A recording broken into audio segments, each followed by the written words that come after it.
Hello கார்த்தியா, ஆமா நீங்க தாய்லாந்துக்கு ஒரு இல்லீகல் பார்சல் நீங்க அனுப்பியிருக்கீங்க. அதுக்காக உங்களை டிஜிட்டல் அரெஸ்ட் பார்சலா? சிபிஐல இருந்து உங்களை கான்டாக்ட் பண்ணுவாங்க. ஃபர்தர் இன்வெஸ்டிகேஷனுக்கு ரெடியா இருங்க. அவங்க கேட்குற டீடைல்ஸ் பூரா சார் இல்லை சார், நான் அதுவும் பார்சல் தான் அனுப்பல சார். நீ கொஞ்சம் செக் பண்ணி பாருங்களேன் ப்ளீஸ். என்னடா என்னாச்சு? நான் ஏதோ கொரியரில் ட்ரக்ஸ் அனுப்பிச்சிருக்கேன், தாய்லாண்டில் மாட்டிக்கிச்சு, டிஜிட்டல் அரெஸ்ட்னு சொல்கிறானுங்க. முதல்ல ஃபோனை கட் பண்ணு. இன்னும் கொஞ்சம் நேரத்தில் ஃபுல் செட்டப்போட வீடியோ கால்லே வருவான். சிபிஐ ஆஃபீஸர் பேசுகிறேன், இதை பற்றி வெளியில் யார்கிட்டையும் சொல்லக்கூடாதுன்னு சொல்லுவான். உன் Aadhaar number, bank account number வரைக்கும் எல்லா டீட்டெயிலையும் புட்டு புட்டு வைப்பான். ஸ்கேம் கால்டு அது. ஸ்கேம்.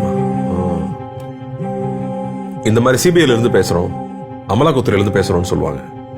உங்களுக்கு பரிசு விழுந்திருக்குன்னு சொல்லுவாங்க. பேங்க்ல இருந்து பேசுகிறோம், உங்கள் ஓடிபி நம்பர் கொடுங்கன்னு சொல்லுவாங்க.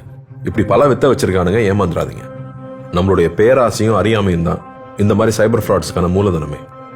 டிஜிட்டல் அரெஸ்ட்ங்கிற ஒரு சட்டமே நம்ம சட்டத்துறையில இல்ல, நம்ப வேண்டாம். இதுல மக்கள் பல கோடி ரூபாய் ஏமாந்துருக்காங்க. இதுல ஏமாந்தவங்க சின்னவங்க பெரியவங்க, படிச்சவங்க படிக்காதவங்கன்ற பேதமே இல்லை. வீட்டில் இருக்கிற எல்லாரையும் எஜுகேட் பண்ணுங்க, முக்கியமா பெரியவங்க. Let's build a safer digital world.